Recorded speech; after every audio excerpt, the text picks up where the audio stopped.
Okay जी, हमने अभी standard deviation calculate की थी, तो उसमें हमने ये किया था कि हमने स्क्वायर रूट लिया था उसका। तो हमने ये इसमें डिसाइड करना है कि हमने वो लिया क्यों है ना, स्क्वायर क्यों लिया है। तो उसकी रीजन ये थी कि अगर सपोज हमारे पास इस टाइप का डाटा है जो suppose differences from the mean जो है वो ये शो हो रहे हैं +4 +4 -4 -4, तो उसकी जो हम टोटल कैलकुलेट करते हैं वो 0 शो हो रही है। वेट कर रही थी। सपोज हमारे पास ये डाटा हमारे पास है, ये वाला +4 ये एवरेज लाइन है। इससे जो एक पॉइंट है इतना डिफरेंस है उसका आ रहा है, दूसरे पॉइंट का इतना डिफरेंस आ रहा है, तीसरे पॉइंट का इतना डिफरेंस आ रहा है, चौथे पॉइंट का इतना डिफरेंस। अगर हम सब simple absolute differences find out करते हैं,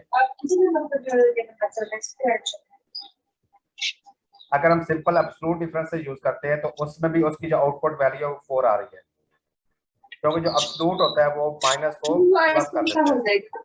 अगर हमने और दूसरा डाटा, अगर ये डाटा आ जाता है हमारे पास, ये एक दूसरा डाटा है जिसमें +7 +1 है, -6 है, -2 है, अगर इसका एब्सोल्यूट लेते हैं नेगेटिव को पॉजिटिव करने के लिए, तो उसका भी जो मीन डेविएशन है वो 4 आ रही है।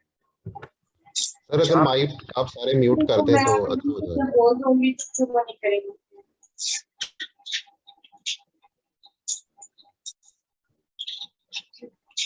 आप मंडे वाले दिन आके मुझसे मिलते हैं तो म्यूट ऑन, और सर ने मुझे बता दिया था कि इसको प्रमोट करना है और एडजस्ट कर रहे हैं।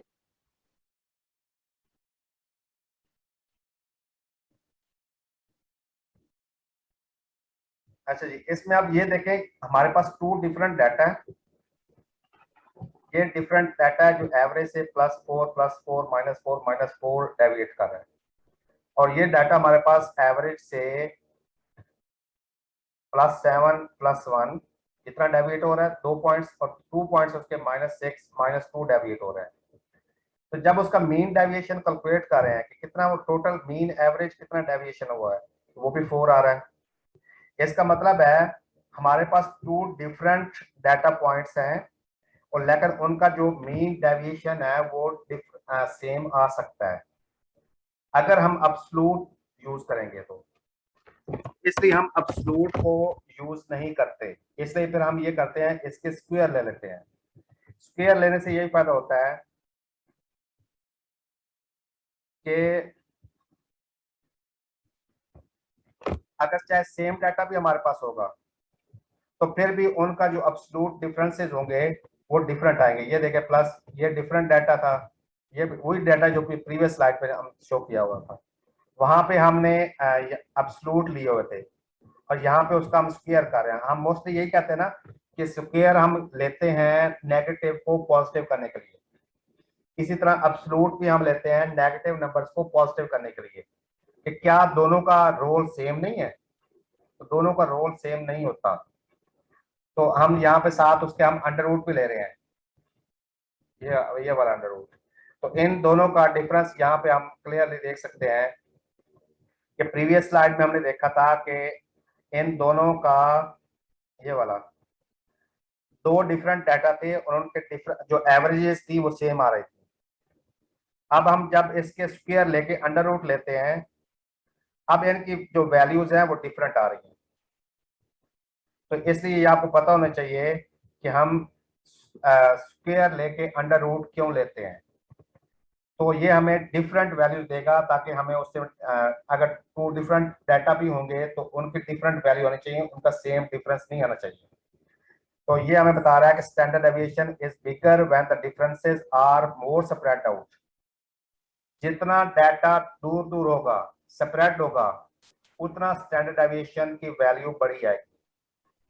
जितना स्टैंडर्ड डेविएशन की वैल्यू कम आएगी, इट मीन उतना ही जो आपके डाटा पॉइंट्स हैं वो क्लोज है। तो एट देन हमने ये कंक्लूड किया कि स्टैंडर्ड डेविएशन हमें शो क्या करते हैं।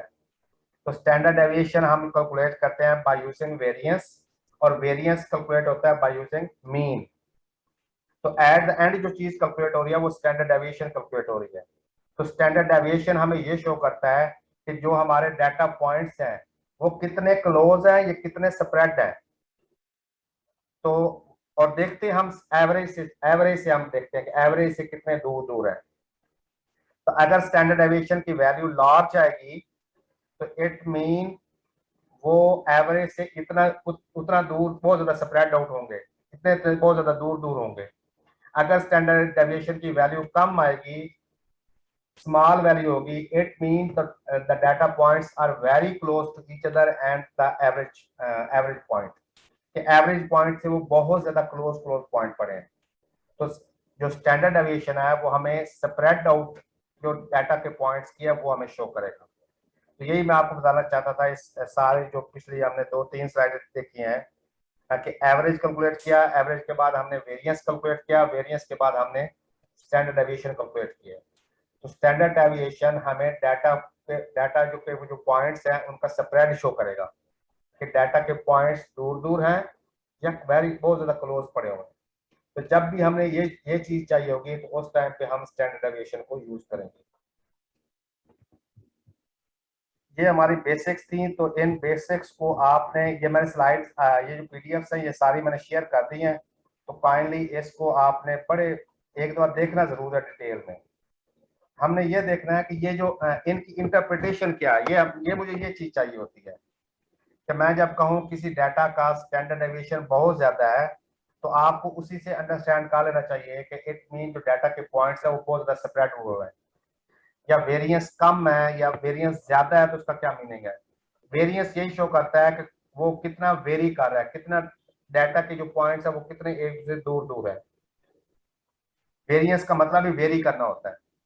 तो इसी से हमें अंदाजा हो जाता है कि जो डाटा हमने स्कैटर प्लॉट में शो किया है वो अगर हम एक स्ट्रेट लाइन ड्रॉ कर लेते हैं, उस स्ट्रेट लाइन से हम जो डाटा के पॉइंट्स होते हैं उनकी डेविएशन भी कैलकुलेट कर लेते हैं, उनका स्टैंडर्ड डेविएशन भी कैलकुलेट कर लेते हैं। तो हमें पता चल जाता है कि वो कितने डेविएशन के अंदर वो सारे डाटा पॉइंट्स लाई करेंगे।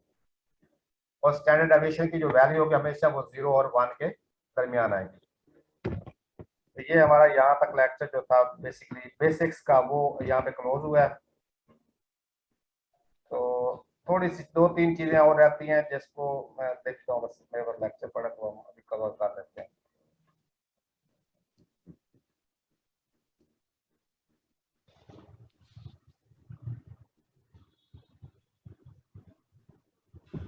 Excuse me sir. जी जी। सर इट मींस के जितना वेरिएंस और स्टैंडर्ड डेविएशन ज्यादा होगा उतनी कोरिलेशन कम होगी।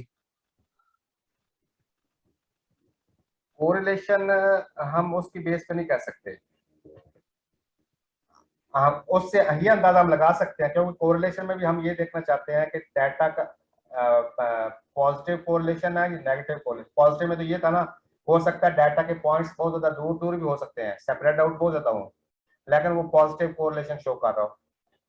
ठीक है, कि सारे पॉइंट्स अप की तरफ जा रहे हैं। एक मसलन मैं कहता हूँ जी कि मैं जितना सपोज हम चाय बनाते हैं, चाय के अंदर चीनी डालते हैं, जितनी चीनी ज्यादा डालूंगा उतना ही वो मीठी ज्यादा होगी। ठीक है, तो जैसे जैसे मैं चीनी को इंक्रीज करता जाऊंगा उसका जो टेस्ट है वो मीठा भी ज्यादा होता जाएगा। ये फुली पॉजिटिव कोरिलेशन है। सेपरेट आउट होना वो डिफरेंट चीज एक शो करेगा हमें, लेकिन पॉजिटिव कोरिलेशन नेगेटिव कोरिलेशन में दोनों चीजें हो सकती हैं। लेकिन अगर हम कहेंगे ना कि वो जो पहला केस था कि फुली पॉजिटिव कोरिलेशन है जिसमें वो जो पॉइंट्स है वो सारे एक लाइन पे आ रहे हैं, उस केस में हम कह सकते हैं कि जी अगर वेरिएंस और स्टैंडर्ड डेविएशन ज्यादा होगा तो इट मीन वो 100% परफेक्ट पॉजिटिव कोरिलेशन नहीं होगी। पॉजिटिव कोरिलेशन हो सकता है लेकिन परफेक्ट कोरिलेशन फिर नहीं होगी अगर स्टैंडर्ड डेविएशन और वेरिएंस ज्यादा होगा तो। जी सर। ठीक है, क्योंकि परफेक्ट कोरिलेशन में डाटा के पॉइंट्स को एक लाइन के ऊपर होने चाहिए, और हो सकता है एक लाइन के ऊपर भी हूं और वो भी स्प्रेड हो, दूर दूर हो आपस में एक दूसरे से, ये भी पॉसिबिलिटी है। लेकिन उस केस में अगर एक स्ट्रेट लाइन के ऊपर आ रहे हैं तो इट मीन वो एवरेज लाइन के ऊपर लाई करेंगे तो उनकी जो स्टैंडर्ड डेविएशन होगी और वेरिएंस होगा बहुत कम होगा। ये थोड़ा सा इनका आपस में इस तरह बैलेंस क्रिएट होगा स्टैंडर्ड डेविएशन वेरिएंस का विद कोरिलेशन। सर अगर Yes, sir. वो पॉइंट्स दूर दूर हैं लेकिन वो एक ही लाइन पे हैं तो इट मींस कोरिलेशन उनका 1 होगा कोरिलेशन 1 और होगा। स्टैंडर्ड डेविएशन डिफरेंट होगा। मे बी अगर एक लाइन के ऊपर आ रहा है और वो लाइन हमारी एवरेज लाइन है, ठीक है, जी और सारे पॉइंट्स उसी के ऊपर आ रहे हैं, इट मीन उसका कोई लेकिन दूर डिफरेंस। दूर हैं, हाँ दूर दूर हैं लेकिन एक लाइन के ऊपर आ रहा है ना, एक लाइन के ऊपर हैं। तो इट मीन अगर वो लाइन जो है वो हमारी एवरेज लाइन अगर हमने ड्रॉ की है, मीन की लाइन जी अगर ड्रॉ की है, अगर उस लाइन के ऊपर आ रहे हैं तो फिर तो उनका जो होगा क्या नाम है, कोरिलेशन। कोरिलेशन, तो वो परफेक्ट होगी। लेकिन हो सकता है उसका वेरिएंस और स्टैंडर्ड डेविएशन बिल्कुल ना हो, हम्म क्योंकि यानी स्टैंडर्ड डेविएशन और वेरिएंस ये शो करता है कि एवरेज जी लाइन से जो बाकी पॉइंट्स है वो कितने डेविएट कर रहे हैं। एवरेज लाइन से जो हम ठीक है कोरिलेशन में लाइन ड्रॉ करते हैं वो जरूरी नहीं है कि वो एवरेज लाइन हो, ठीक है, वो हम वैसे स्टैंडर्ड लाइन ड्रॉ करते हैं दो पॉइंट्स के दरमियान, और हम कोशिश करते हैं कि सारे पॉइंट्स उस लाइन के नियरेस्ट होने चाहिए।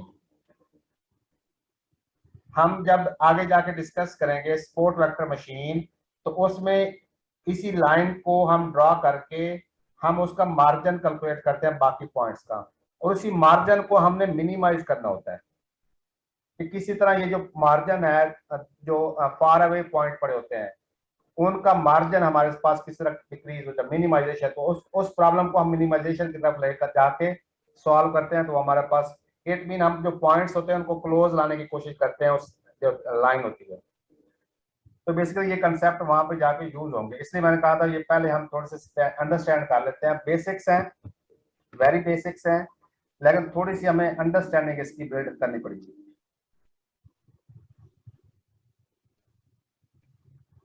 लास्ट चीज लेकिन सबसे इंपॉर्टेंट, ये स्लाइड नजर आ रही है सबको, प्रोबेबिलिटी। Yes, sir. जी सर आ रही है। जी सर आ रही है सर। मैं अगर कहूँ ना कि मशीन लर्निंग क्या है, तो मैं 100% कहता हूँ कि ये स्टैटिस्टिक्स है, या डाटा साइंस क्या है, तो मैं अपनी पर्सनल ऑब्जर्वेशन में यही कहता हूँ कि 100% स्टैटिस्टिक्स है बेसिकली। और स्टैटिस्टिक्स में सबसे ज्यादा जो यूज होती है, वो सबसे ज्यादा जो यूज होती है वो प्रोबेबिलिटी होती है। तो आपके जितने क्लासीफायर्स हैं वो तकरीबन मोस्टली प्रोबेबिलिस्टिक बेस्ड, काफी ज्यादा जो एक क्लास है ना क्लासीफायर्स के, वो प्रोबेबिलिस्टिक बेस्ड क्लासीफायर्स हैं। तो इट मीन उन सारे क्लासीफायर्स में आपको प्रोबेबिलिटी कैलकुलेट करनी पड़ती है। प्रोबेबिलिटी की जो मोस्टली टाइप्स हैं वो 2 टाइप्स होती हैं जो हमें मोस्टली उसमें यूज करनी पड़ती हैं। एक कंडीशनल प्रोबेबिलिटी होती है, एक पोस्टीरियर प्रोबेबिलिटी होती है जो हमें यूज करनी पड़ती है। तो ये प्रोबेबिलिटीज हमें बेसिक्स जरूर देखनी पड़ेगी, चाहे आपका डिसीजन ट्री है, चाहे आपका बेस थ्योरम है इस टाइप के, चाहे आपका वो मार्कोव मॉडल है, ये सारे प्रोबेबिलिटीज की बेस पे काम करेंगे। और हम शायद स्टैटिस्टिक्स में जब पढ़ते थे तो प्रोबेबिलिटी हमें बहुत ज्यादा डिफिकल्ट भी लगती थी, यहाँ पे हमें बिल्कुल डिफिकल्ट नहीं लगेगी। हमने यहाँ पे सिंपल 3 प्रोबेबिलिटीज कैलकुलेट करनी उसकी, जिसको हम ये देखेंगे कि कितने एक चांस अक्कर हुए हैं, टोटल कितने हैं उसको डिवाइड कर देंगे हम। तो ये प्रोबेबिलिटी हमें देखनी है, साथ उसके हमने कंडीशनल प्रोबेबिलिटी देखनी है, और साथ हमने पोस्टीरियर और एक और प्रोबेबिलिटी होती है वो देखनी है। तो प्रोबेबिलिटी अगेन आप लोगों ने थोड़े से कंसेप्ट अपने भी रिवाइज करने हैं। ये थोड़ी सी एक बेसिक्स इस स्लाइड पे भी गिवन है कि किसी भी सपोज हमारे पास जिस तरह ये डाइस होता है, इसकी मोस्ट फेमस एग्जांपल यही है कि डाइस को थ्रो करते हैं तो हमारे पास 6 डिजिट अक्कर होने के चांसेस होते हैं, या 1 या 2 या 3 या 4 या 5 या 6। तो इसको अब किसी भी जब हम इसको हम थ्रो करेंगे तो किसी भी नंबर की प्रोबेबिलिटी क्या हो सकती है। ऑफ कोर्स हमारे पास हर नंबर की एक रिप्रेजेंटेशन है, तो टोटल 6 नंबर्स है तो 1 डिवाइडेड बाई 6 बनेगा। तो प्रोबेबिलिटी को हम सिंपल वे में इसको कैलकुलेट करेंगे कि total number of ways it can happen, वो कितने दफा हैपन हुआ है, divided by total number of outcome, ये टोटल नंबर कितने हैं और उसमें वो कितने टाइम हमारे पास अक्कर हुआ है। फॉर एग्जांपल अगर मैं दूसरी स्लाइड शेयर करूं,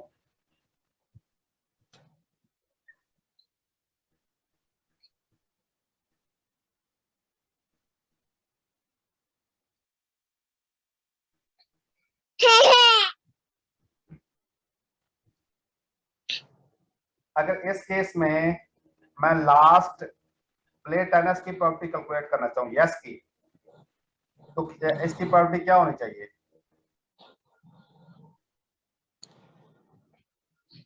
सर क्वेश्चन रिपीट कीजिए। मैंने ये कहा है, ये आपको डिसीजन ट्री की स्लाइड नजर आ रही है सबको? जी बिल्कुल सर। सर अब इसमें हमने ये देखना है कि टोटल सैंपल हमारे पास कितने हैं, 14। सर 9/5 होगी। तो हमने ये देखना है 9/14 प्ले टेनिस 9/14 प्ले टेनिस की प्रॉपर्टी क्या है इसके अंदर? सर 1/9 होगी। प्ले टेनिस में इसमें ये देखना है यस कितने हैं और नो कितने हैं। तो 1/2 यस की प्रॉपर्टी कैलकुलेट करेंगे और नो की प्रॉपर्टी कैलकुलेट करेंगे। 1 2 सर 9/14 होगी। 9/14 और 5/14 3 4 5 यस की 9/14 है। हाँ प्ले टेनिस में 9/14 यस की 3 यस है, 3 9/14 4 9/14 तो तकरीबन इसमें 5 नो है, तो नो की प्रॉपर्टी क्या आएगी 5 डिवाइडेड बाई 14 और यस की प्रॉपर्टी क्या आएगी 9 डिवाइडेड बाई 14। ये तो सिंपल रील प्रॉपर्टी थी। हमने थ्रू आउट जितने भी हमारे मशीन लर्निंग होगी उसमें इसी टाइप की प्रॉपर्टी कैलकुलेट करनी है कि टोटल नंबर कितने हैं और वो जो जिसकी कैलकुलेट करनी है वो कितने टाइम अक्कर हुआ है। तो यस इसमें अक्कर हुआ 9 टाइम, तो 9 टोटल कितने हैं 14, तो 9 डिवाइडेड बाई 14 ये इसकी प्रॉपर्टी कैलकुलेट हो जाएगी। नो की कैलकुलेट करनी है, नो कितने टाइम अक्कर हुआ है 5 टाइम अक्कर हुआ है, टोटल कितने हैं 14 है, तो 5 डिवाइडेड बाई 14। तो इस तरह हम कैलकुलेट करेंगे प्रोबेबिलिटीज। कोई प्रॉब्लम है इसमें किसी को प्रोबेबिलिटी कैलकुलेट करने में? No sir. No sir. Second इसमें हमें देखना पड़ता है कंडीशनल प्रोबेबिलिटीज।